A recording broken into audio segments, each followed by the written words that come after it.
Can you see it, folks? Is there anything there? No, I'm seriously. Can you? Obviously, the Thatcher's wearing thing there. That's a given. I know that. That's no problem. But can you see a bump? Is it? I felt around. I can't feel a bump. I felt around and felt around. There seems to be nothing there. But I must have banged it. It must have been an FD bang as well. It must have been. It's got to be, because I found myself, and I can't believe I'm going to. This next sentence that's going to come out of my mouth, I'm not going to believe I'm going to say it. I never thought I'd ever say it. Here it goes.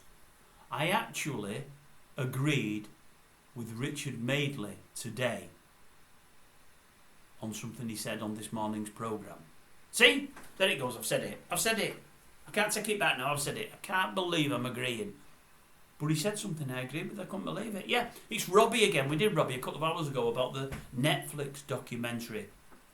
Robbie, I believe, has been saying in the press over the last couple of days that he tries to keep his kiddies grounded and he doesn't want to get them too spoilt. For all, he's doing well and got lots of dosh and doing great for himself. He said, we try to keep them like normal children. He said, what we tend to do, like for planes, for instance, when we go on the plane, he said, we'll walk up the stairs, we'll turn left, me and Ada, we'll go, hi Ada, I can't get her name right. You know who she is, Miss Field.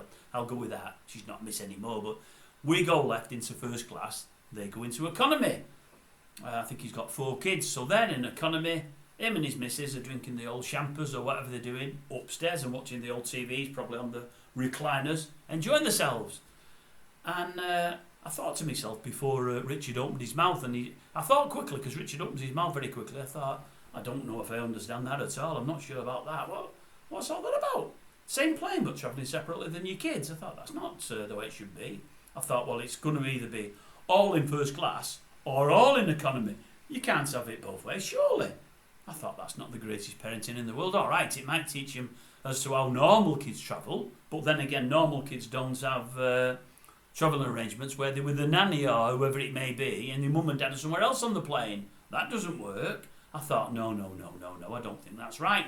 No, I mean, good that you're trying to teach them how normal kiddies live, but as I say, Robbie, you don't have your kiddies normally on a separate part of the plane with an employee. You don't do that.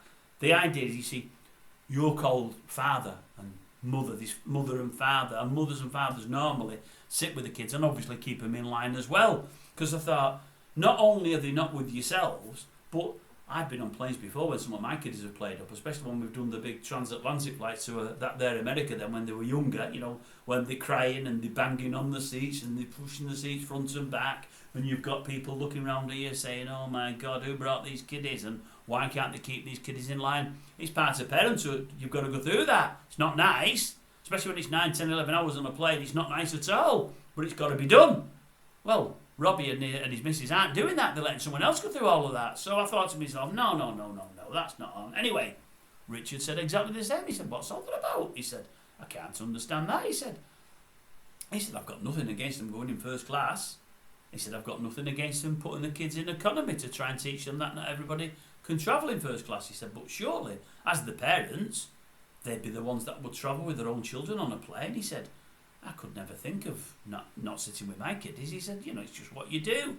And I thought, yeah, I agree with you, Richard. And I'm nodding away, and then I thought, stop nodding. You don't like him. I'm not over keen on Richard. I've told you in the past, I'm not over keen on him, But I had to agree with him, and I thought to myself, that's weird, is that? What do you think, folks? Tell me what you think.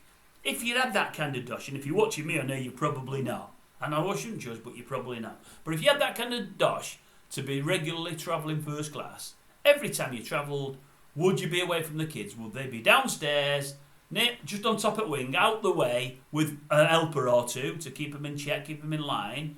Or would they be upstairs with you? Or alternatively, would you be downstairs with them in economy? All right, you might get mad down there, Robbie, with us, the great unwashed, you might do.